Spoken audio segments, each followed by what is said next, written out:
या ट्रिक्समध्ये आपण पाहणार आहोत कोणत्याही संख्येचे वर्गमूळ काढण्याची शॉर्ट ट्रिक्स.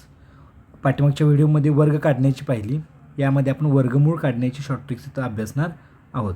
तुम्हाला ही दुसरी पद्धत जरी माहिती असेल तरी ही पद्धत सगळ्यात सोपी आणि लवकर वर्ग काढण्यासारखीची आहे. तर बघा, किती 4 अंकी असू दे, 5 अंकी संख्या असू दे, तर त्याचं वर्गमूळ आपल्याला या पद्धतीनं पटकन काढता येऊ शकतं.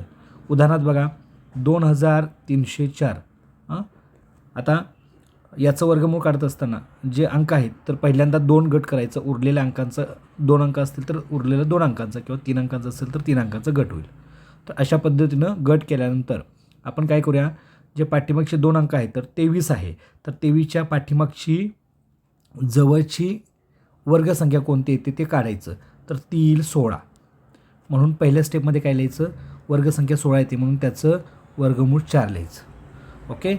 जो गट केला आहे तो गट केला आहे त्याच्या पाठीमागची जवळची वर्गसंख्या कोणती येते त्याचं वर्गमूळ यायचं 4. आता शेवटचा अंक ठरवताना हा जो 4 आहे, 4 एकक स्थानी केव्हा केव्हा येऊ शकतं, 2चा वर्ग एकतर 4 येऊ शकतं किंवा 8चा वर्ग काय येऊ शकतं 64, तर तेव्हा पण 4 येऊ शकतं. मग 2 घ्यायचं का 8 लिहायचं, 42 होईल का 48 होईल हा प्रश्न आहे.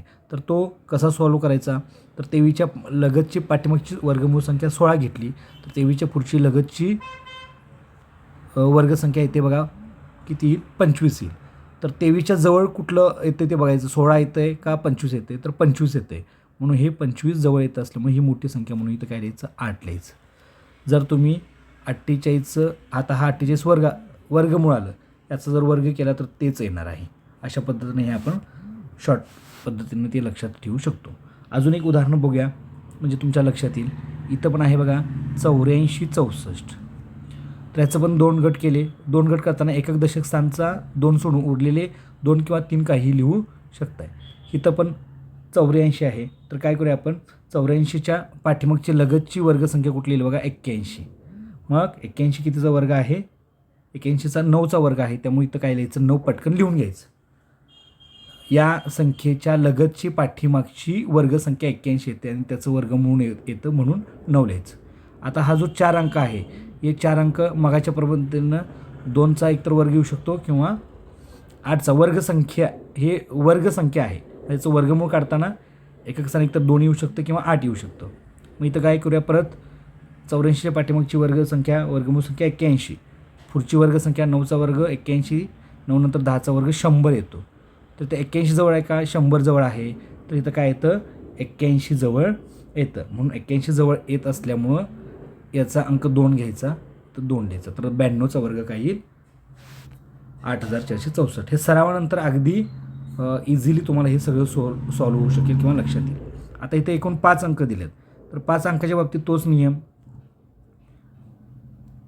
हे 5 अंक जर दिले तर आपण काय करूया, त्याचे पहिले 2 गट करायचे, उरलेले 129 होईल. आता इथं बघा 129च्या पाठीमागची वर्गसंख्या आपल्याला जर पाहिली तर ती येईल 121 येईल.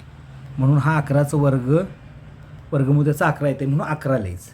उरलेले किती आहे बघा 96 आहे, तर 96चा एकक स्थानचा जर अंक बघितला तर 4चा वर्ग एकतर 16 येऊ शकतं किंवा 6चा वर्ग काय येतो 36 येतं.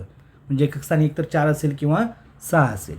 तर 129च्या मागची 121 आली, 11चा वर्ग 121, 12चा वर्ग 144 म्हणजे पुढचा 144 येईल. तर लगतची कुठली संख्या येते बघा 129च्या लगत संख्या 121 येते म्हणून इथलं 4 घ्यायचं म्हणून हे 114 याचं वर्गमूळ येईल. आता इथं पॉईंट किती दिल्या 2 2 4 वर्गमुळामध्ये, तर पॉईंट लिहिताना इथं 2 लिहायचं म्हणून 1.14. 4 असेल तर त्याचं निमपट, पॉईंट देताना वर्ग करताना दुप्पट, वर्गमूळ घेताना निमपट, अशा पद्धतीनं 1.14 हे याचं उत्तर येईल. अशा पद्धतीनं वर्ग आणि वर्गमूळ काढण्याच्या ह्या शॉर्ट्स मेथड आहेत. सर्वांनी सराव करा, परीक्षेच्या दृष्टीने इम्पॉर्टंट राहील.